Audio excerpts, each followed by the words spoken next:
நல்ல சூப்பரான ஹெல்த்தியான ஹேர் க்ரோத்துக்கு வீட்டிலையே வந்து எப்படி ஆயில் ப்ரிப்பேர் பண்ணுறதுன்னு பார்க்கலாம். ஸோ இது நமக்கு வீட்டில் இருக்கக்கூடிய இன்க்ரீடியன்ட்ஸ் வச்சு ஈஸியாக ப்ரிப்பேர் பண்ணலாம். இதுக்கு ஒரு பவுலில் கொஞ்சம் நவரப்பச்சலை, வெந்தயம், முருங்கைக்கீரை, செம்பருத்திப்பூ, நீம் லீவ்ஸ், அப்புறம் கொஞ்சமாக செம்பருத்தி இலை, அப்புறம் ஃப்ரெஷ்ஷாக கருவேப்பிலை, நெல்லிக்காய் தேவையான அளவு இவ்வளோ வேணாம், அப்புறம் கருஞ்சீரகம், சின்ன வெங்காயம், 2 லிட்டர்ஸ்க்கு நான் தேங்காய் எண்ணெய் வந்து நான் எடுத்திருக்கேன். ஸோ இது நமக்கு இன்க்ரீடியன்ட்ஸை பேஸ் பண்ணி நம்ம தேங்காய் எண்ணெய் விடலாம். தென் ஒரு கற்றாழை. ஸோ இவ்வளோ தான் இன்க்ரீடியன்ட்ஸ். இப்போ இது எப்படி ப்ரிப்பேர் பண்ணுறது பார்க்கலாம். ஒரு மிக்ஸி ஜாரில் வெந்தயம் ஆட் பண்ணிப்போம்.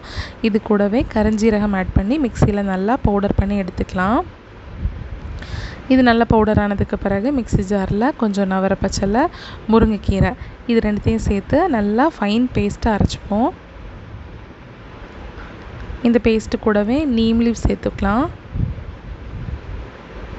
நீம் லீவ்ஸ், அதுக்கு பிறகு செம்பருத்தி இலை, இது ரெண்டும் இந்த மாதிரி நல்லா பேஸ்ட் மாதிரி வந்துடும். தண்ணி கொஞ்சமாக வேணால் ஆட் பண்ணிக்கோங்க.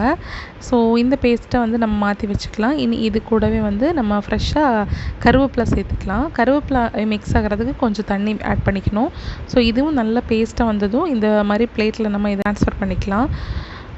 இனி இந்த மிக்ஸர் ஜார்லேயே வந்து கொஞ்சம் செம்பருத்தி பூ, நெல்லிக்காய், அதுக்கப்புறம் வந்து சின்ன வெங்காயம் இது எல்லாமே வந்து சேர்த்து பேஸ்ட்டு மாதிரி நம்ம அரைச்சி வச்சுக்கலாம். இது வந்து வீட்டிலே உள்ள ஆலோவேரா. நம்ம இந்த மாதிரி வீடியோவில் காமிக்கிற மாதிரி நீங்கள் க்ளீன் பண்ணிக்கோங்க. இந்த ஸ்கின்னை ரிமூவ் பண்ணிவிட்டு நமக்கு சென்டரில் இருக்க பல்ப் மட்டும்தான் தேவை. ஸோ இந்த பல்ப் மட்டுமே வந்து எடுத்து வச்சுக்கோங்க. இது வந்து சின்ன சின்ன க்யூப்ஸாக வந்து நம்ம கட் பண்ணி வச்சுக்கலாம்.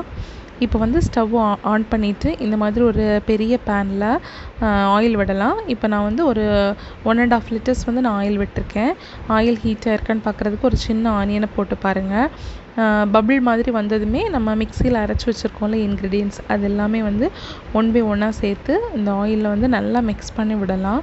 ஸோ இது ரெடி ஆகிறதுக்கு எப்படியும் ஒரு 1/2 hour ஆகும். ஃப்ளேம் வந்து ஒரு மீடியம் ஃப்ளேம்லேயே வச்சுக்கோங்க. அந்த அரைச்சி வச்ச பேஸ்ட்டு ஆட் ஆனதுக்கு பிறகு இந்த அலோவேரா ஜெல்லையும் போட்டு நல்லா மிக்ஸ் பண்ணிங்கன்னா ஆயில் நல்லா இந்த மாதிரி பாயில் ஆகி வரும்.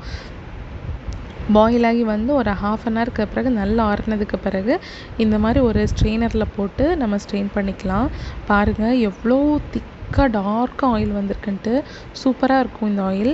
வீக்லி ஒரு 2-3 டைம்ஸ் வந்து ட்ரை பண்ணி பாருங்கள். சூப்பராக ஒரு ரிசல்ட்டை வந்து பார்ப்பீங்க. தேங்க்ஸ் ஃபார் வாட்சிங்.